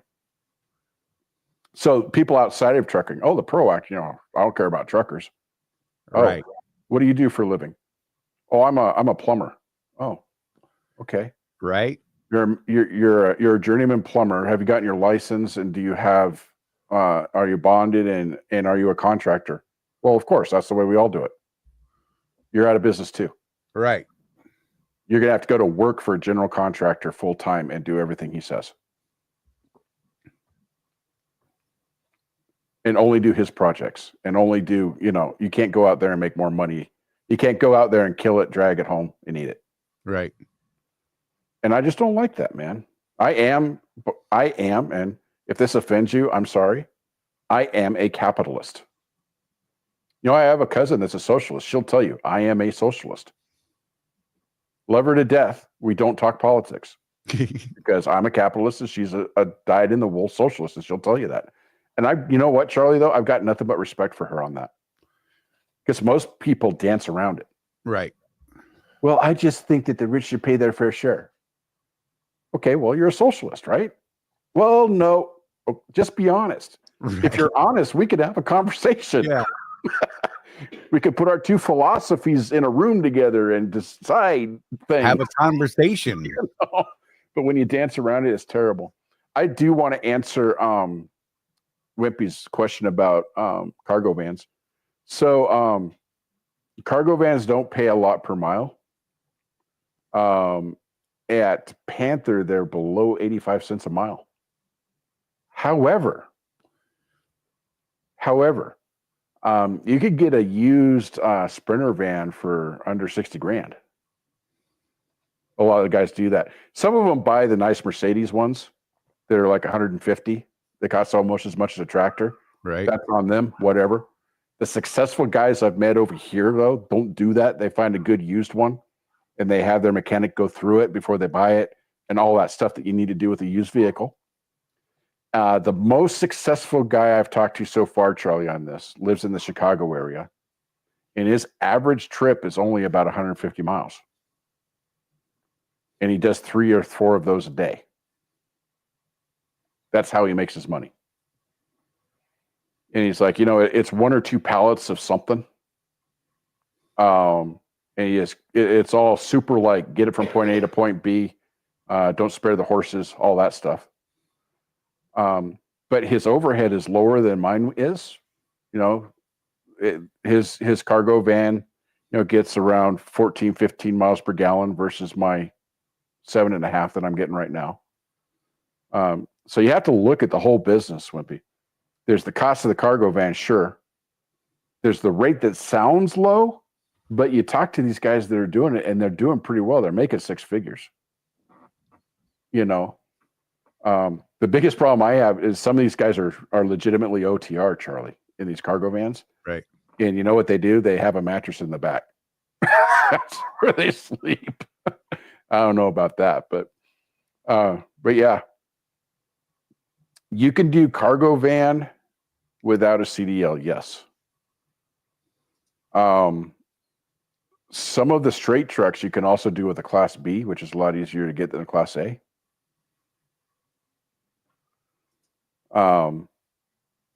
The problem I have with the straight trucks is this. Since I've been in the business now for about a year, so I've got my feet wet in the expedited business. I'm talking to people that own 10 or more straight trucks, Charlie, that are thinking about converting over to tractor. And the reason is because the straight truck business has not seen rate increases like tractor has over the last decade. Right. They're still stuck at that 2014, 2015 rate. And so they're not seeing the increase. Where the guys that are still doing really well, and we talked to some of them, Charlie, is the white glove at FedEx. Right. That type of operation where you're doing extremely high value goods. Those guys. Somebody who moved to Rembrandt. Yeah. $4.50 a mile was on that load. Can't shake a stick at that. Of course, their truck, though, Charlie, was one of those $350,000 trucks. Absolutely, it was. Beautiful truck. Beautiful truck. Temperature controlled cargo area. One of the bigger sleepers, the longer sleepers. So imagine this, those of you that are in the tractor business, where your bunk sits in the back of the truck. Imagine a sleeper long enough to where that bunk is sitting up against the passenger side wall instead. Right, the sidewall. And you've got a kitchen on the other side. in a bathroom in some of these things. And Yeah. oh my gosh. Well, when I was talking to Colton about making the conversion, I was like, hey, what about those straight trucks? He's like, what is it with you and those straight trucks? And I said, well, I've seen the inside of them, bro. Right. Yes. So he put me in one, and I'm like, okay, when can I get a tractor? Because this ain't working for me. Right. And it's the same thing. You know, I'm struggling at Panther much more than I did at Swift. I've been pretty transparent about that. Yep. But you know, Wimpy, you're going to comment on that. And some of you guys, oh, I told you so. Here's the reason, though. Here's the real reason I'm struggling at Panther. I'm trying to do it solo. You know, we do have members of our group that are at Panther that are teams, and they're killing it. Right. But their tractor is available to run freight 24 hours a day, 7 days a week. Yep. Me, I've got to take my 10-hour break and sleep. So I miss opportunities for freight because of that. And in the expedited business, that's a nail in the coffin right there. Look at the other side of that, Jeff. You know, as a solo, there's actually an added thing there. It's not just that 10-hour break, right? Right. You're sitting, let's say Atlanta. You wake up in the morning after your 10-hour break, and you're like, all right, I'm ready to work. You know, you kind of report in, you're just like, hey, I'm here, I'm ready to go. And you know, you're waiting, you're kind of in ready mode. You're, you know, maybe you're doing some side business on a computer, whatever, but you know, you need to be awake and ready for should that load pop, right? But now you find yourself, you've been sitting there 10, 12, 14 hours. Now, hopefully you didn't start your clock, but you've been up 10, 12, 14 hours now. Yep. And they got a load that picks up 2 hours away and needs to run 8 hours solid overnight. Can't stop. Got to be there on time. You can't take that load safely. And there's another factor, Charlie. But wait, there's more. In the expedited industry. And these are the guys, this is what one of the things that Sean gets in on that I don't, because he's got him and Stephanie on the truck. There's loads like in life sciences, so drugs. That's why he calls himself drug runner, because they run drugs. You cannot leave the truck unattended ever. Right. Someone goes in to go to the bathroom, take a shower, whatever it is, someone's got to stay on that truck if it's loaded. When it's just me, I mean, you know, I'm a dude, so, you know, you could pee in a bottle, but anything else, you got to go inside. Right. Right. That's Nobody the likes reality. the bucket and the trash That's bag. right. At Panther, there are logs in the cargo van. They do have it set up that way. I don't quite understand the difference, but I know that at some carriers, they do not have logs in the cargo vans. Yeah, I think it depends on kind of your running area, what level, And the type of freight that you're calling to. right, and what kind of operation it is. Yeah. I mean, there's some shady fly-by-night stuff out there you could pull off.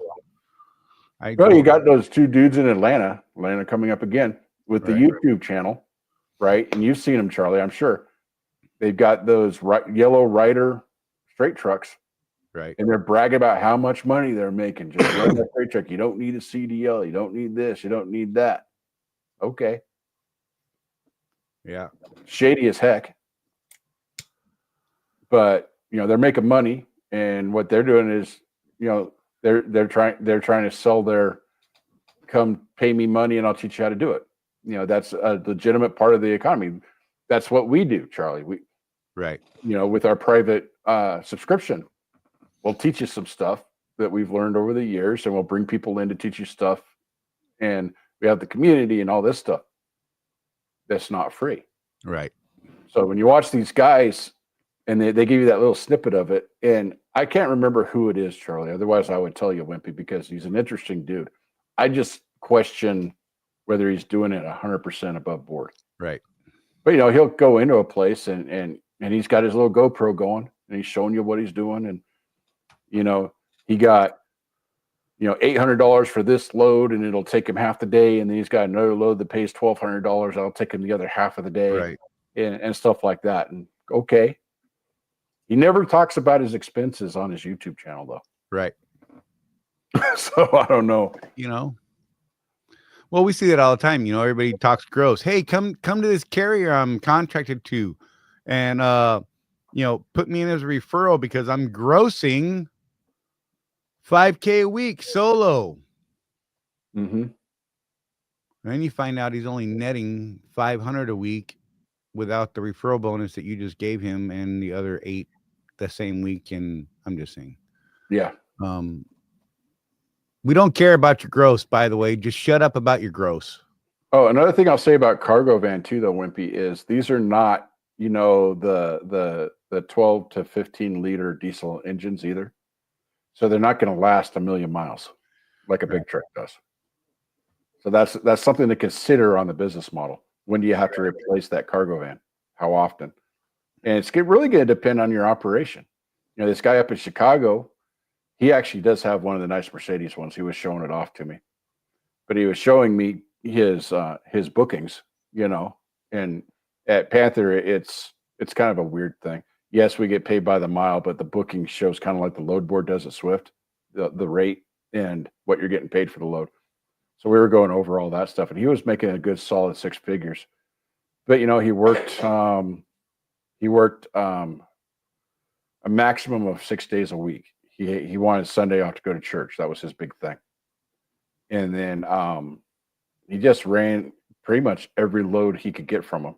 Right. Bam, bam, bam, 150, 200 miles, get it done. Oh, I'm out of hours. Well, talk to you tomorrow. Bam, bam, bam. And I think part of it for him, though, we haven't hit this all that much lately, Charlie, but he has to have some relationships at Panther, I think. Right.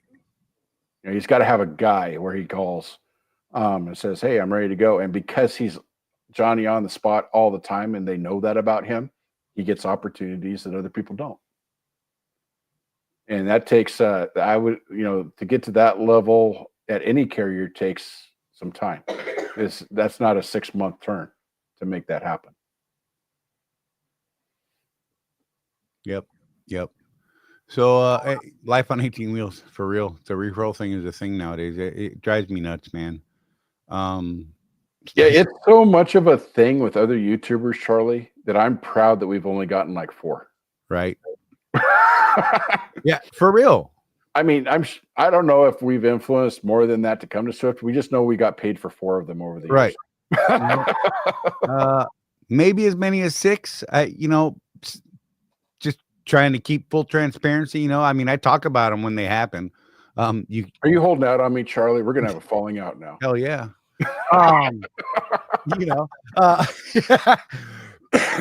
Oh, that's some inside baseball. Yeah, right, I need half, Jeff. You better send it to me right now, bro.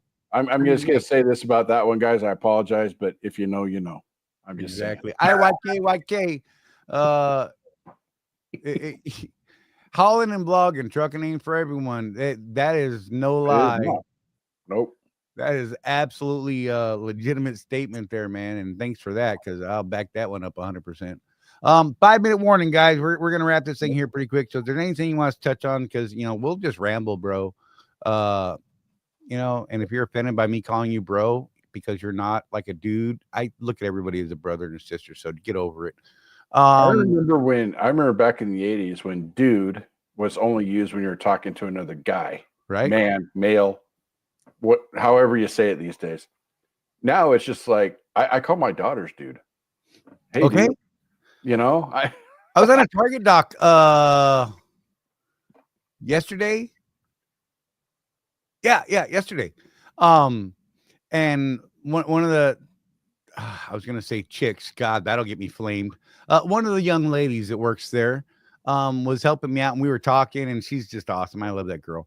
It was funny, and I'm like, dude, right? And she never didn't skip a beat. Just, I know, huh, dude? And you know what I mean? It's become a thing. It's a thing. Okay. That's gotta be like, I gotta put this one up. Do it. Wimpy says he might retire in a cargo van. That's the nice thing about cargo vans, Wimpy. Just put it down by the river. You're good to go. Right. And you could be a motivational speaker. Lisa, stop it. Trying to get us talking about the lobster reproduction system again. I remember that day, and it's not all right. Michael Fowler said, Charlie, enjoy and cherish your time in Oregon. Absolutely. Dreading it a little bit, but yeah. I don't want any regrets, man. No regrets. May have to tattoo that on Jeff's forehead for myself. Stop it. Just go with it. Uh, good Lord. I can't help it. Sit in Phoenix and wait for a good load, right? Yeah. Yeah. I mean, there's lots of little options out there. You know, I truly love driving. I absolutely love driving. Have my entire driving life. You know, I've Yep. told people before. I used to go sit on the 405 freeway in LA at 16 years old just to sit in traffic and watch traffic. I loved it. I still love it. I don't particularly love it as that way these days because, you know, let's be real. I'm having to drive right now. It's not just I get to drive, right? Well, you know, you don't do something for 20 years that you hate. I won't say that I ever loved driving, Charlie, but it was enough that it paid the bills. I didn't hate it. Right. And then I learned more about the business end of it, and I loved the business. Right. It's a weird thing. Trucker Tim said, I say guys, and that includes girls if they're a part of the group. Absolutely. I'm constantly saying, hey guys, what's going on? And that sort of thing. That you'll notice that I use the word folks a lot. Mm-hmm. That was my attempt at trying to get rid of saying guys or dude, right? We Sometimes actually talked about that when we started the channel. Mm-hmm. I had some people that I was coaching that were really offended. Mm-hmm. Really. Oh, look at that. We're almost out of time. Thank God. Oh, man, it's something else. Just that statement right there. Man, that's something else. I got damn near kicked in the junk over that one. But yeah, I remember that. So yeah, guys, just to retouch, next week's show will be Wednesday at 6 p.m., not Tuesday. So let people know. Jim, thanks for letting us share your story, man. I hope you can see what we did as far as, you know, our critiques. We're not second guessing you, brother. Don't want you to think that we had the luxury of watching the video after the fact and we could say, oh, well, I might have tried this or tried that. That's not a slide on you, sir. I just want you to understand that. I would take that video down though. And I would encourage you, when you see those videos on your reels on Facebook, I actually watch almost all of them. The ones that whose fault is it? Well, I don't watch the motorcycle ones because they don't really apply to me. But right, anytime I see a big truck, I literally will watch the video and I'll try and figure out how the person could have avoided that accident. And most of the time I can see it out. There's a few though, Charlie, where I got nothing.